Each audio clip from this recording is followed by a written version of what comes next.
All right, welcome back, my friends. It is time to talk about Slate Auto. I have had multiple of you reach out to me and ask for my opinions about this, and the news broke about 3 weeks ago now as I'm recording this, and I wanted to wait until some more official information came out from them other than some of the investigative reporting. And sure enough, the company has now released their vehicle for some of the press who were invited to take a look at it.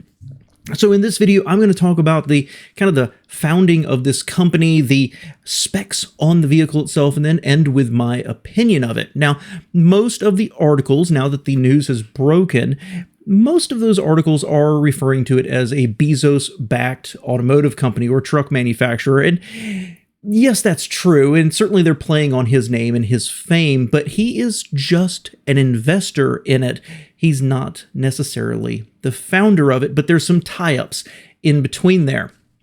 So let's get into it, because it's kind of amazing that for the past couple of years, they've kept this as secret as they did. Now, the news actually broke about the company from TechCrunch. They did a deep dive and some good old-fashioned investigative journalism on it, and that's how we all started to find out about it. And then the news leaked out, and here we are. So there is a company called Rebuild Manufacturing, founded by a couple of billionaires, and they're an incubator for manufacturing here in America. If somebody has a manufacturing idea, it's to help build out the manufacturing locations, the supply chains, everything you would need to launch a manufacturing business. It's a notable goal, and I appreciate that they did it. And Slate Auto originally started as Auto. Okay, and now it's Slate. So what TechCrunch found out is that they've already done a Series A round of funding for about $111 million, as I recall, and a Series B issuing about $500 million, as I recall, shares of stock to fund it. And in that, TechCrunch found SEC documents, which actually lists the executives or members of the board directors of the company. And that's where we start to get the tie-in. So when you look at Rebuild Manufacturing and you scroll down to the bottom and get to their leadership, you see you've got Miles and Jeff here. So when you go over to the SEC document, well, you've got Miles right here at the top, and there's Jeff right there as directors of it. Now, they are not actually running the company. They are the board of directors. The CEO actually is Chris Barman, who, according to the articles and what I've read, even though it doesn't say it here in her LinkedIn, she was with Chrysler for about 20 years. So a lot of experience in the automotive world with an engineering background. The other important one here is, if we go back to the SEC, is Melinda Lawson. Let's check this. Melinda Lawson is in charge of a family office. Well, coincidentally, she's the managing director over at Bezos Expeditions, which is Jeff Bezos's venture capital fund that he uses in, well, he invested in Uber, for example, and he's dabbling in AI, robotics, and the defense industry. She is a director as well. So Bezos has invested in it, but did not found this company, but he does have one of his most important people in a directorship position at the company. So that's where it started from, with a laudable goal to bring electric vehicle manufacturing to America and to, well, do it opposite of what everybody else did. See, almost every other manufacturer has basically followed the Tesla model. That is to come out with an expensive, high-performance model, get you some cash generation, and then move down the price ladder. You saw it with Tesla, you see it with Rivian, and you're seeing it with Lucid as well. These guys over at Slate, they want to do something completely different. And in fact, they have a very functionally different model for their business. Number one is that they're focusing on affordability. Their goal is to bring affordable first car level pricing into the industry and to develop a car that is simple to manufacture, to make it, again, as affordable as possible. And what they've settled on is a 2-seat small truck that can be customized into a 2-door SUV. And it's really fascinating when you go to their website. Now, if you went a few weeks ago and looked at their website, it actually said, hey, you're in the right place, but you're just a little early. Well, now that they've introduced the product out to people to actually view, they've updated their website. And if you scroll down towards the bottom, they've got an awesome place where you can actually click on the Chevy Silverado, the Maverick, or a 1985 Toyota SR5 pickup and compare their sizes. So the Silverado is huge. This is actually much smaller than the Maverick, and it's a little tiny bit bigger than the old SR5, the old Toyota, with a lot less bed. And so I think that's pretty cool. They are truly building a small truck, and that cuts both ways, and you'll hear that when we get to my opinion. If you are like me, and many of you are, you have been craving a smaller truck, a more affordable truck, this sounds like a godsend. And they're going to release it stripped down to the bare minimum. It's going to have roll-up windows, lock your own doors. There is no extended cab. There's no four-door option. It is a basic piece of equipment without a radio, without infotainment, and without even speakers being installed. To the point, and quite famously now, it is plastic panels with the color baked into it. You get one color choice and that's it. Simplified manufacturing, keep the price as low as possible. And I'm kind of down with it for being stripped out. I love the idea of it, primarily because they give you mounting points inside, and there's a big point we'll talk about in a minute of being able to 3D print things for the car. So you can bring your own infotainment. If you want to bring your phone, if you want to bring an iPad and you want to mount it to the dashboard, you can do so. Plug it in. Now you've got your maps. You can Bluetooth it, bring in a speaker, mount the speaker. The only screen it has is right in the middle with the speedometer, which also functions as the regulatory required backup camera screen as well. That's it. So in a world where we have increasing number of screens, increasingly larger screens, this is just simple. And honestly, I love the idea that you can just plug your phone in and use it, or use an iPad. Everybody should be doing that. It's bring your own. And I don't have a problem with using Bluetooth speakers and attaching them or mounting them in the car either. I think it's a wonderful idea. If you think about the EX30 from Volvo, they're doing kind of the same thing with a sound bar instead of, 8 or 16 speakers in the vehicle. Well, why not do the same thing and just bring your own Bose? I love it. But it cuts both ways, as I said. So let's talk about some of the specs here real quick, because it's kind of shocking. Length of the vehicle, 174.6 inches on a 108.9 inch wheelbase and a total width of 70.6 inches.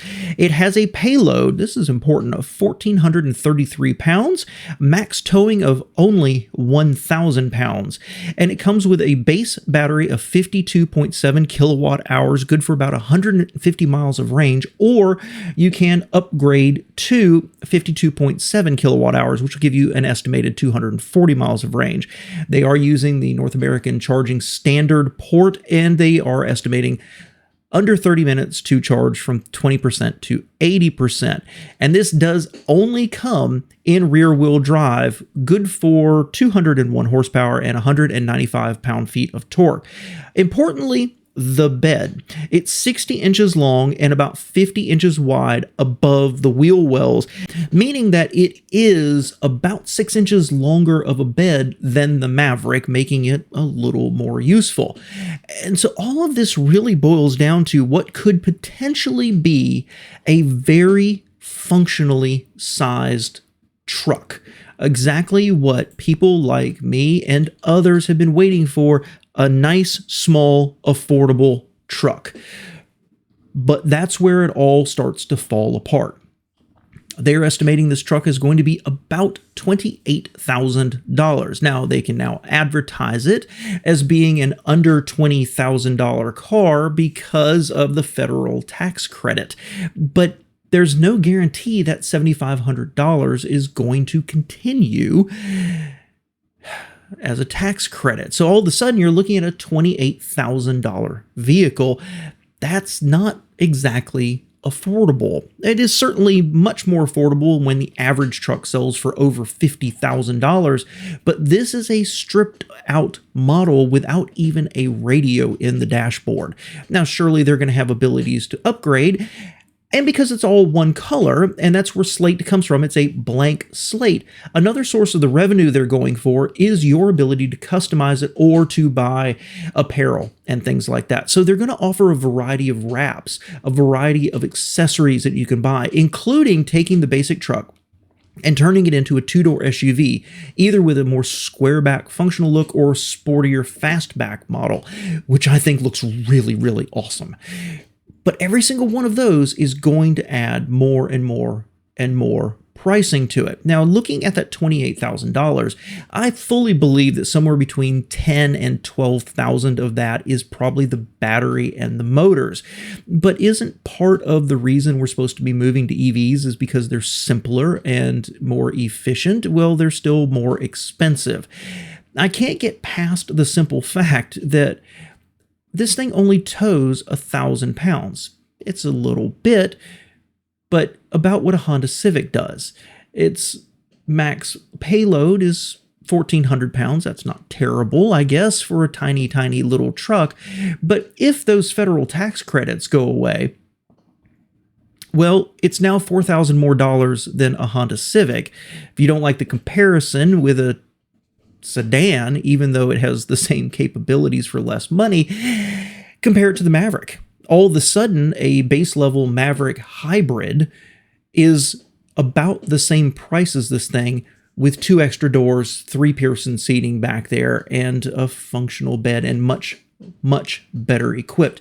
To me, Slate looks like they've taken 3 different groups and tried to do the Venn diagram of the intersection of people who want to buy an EV truck, people who want to be able to customize their truck, and people who want it to be a small truck. I'm going to argue that the intersection of those 3 groups is incredibly small. Now, they're building a factory which is supposed to have a capacity of about 140,000 a year.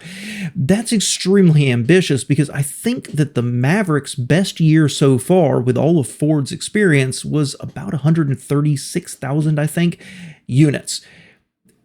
That would max out their capacity.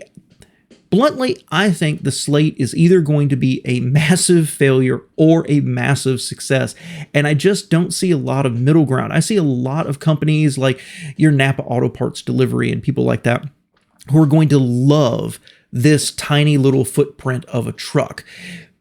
But that 150-mile range for the base battery, that drags us back 10 years to a Nissan Leaf. Its capabilities aren't that great. I think they've shot themselves in the foot by not designing the platform to have an extended cab at least option. Most people who do crave a small truck, well, they also need a little bit of storage space. They need a place to put an umbrella, a briefcase, a few shopping bags, things like that. And without an extended cab behind the front seat, it's all got to be piled up in the passenger seat.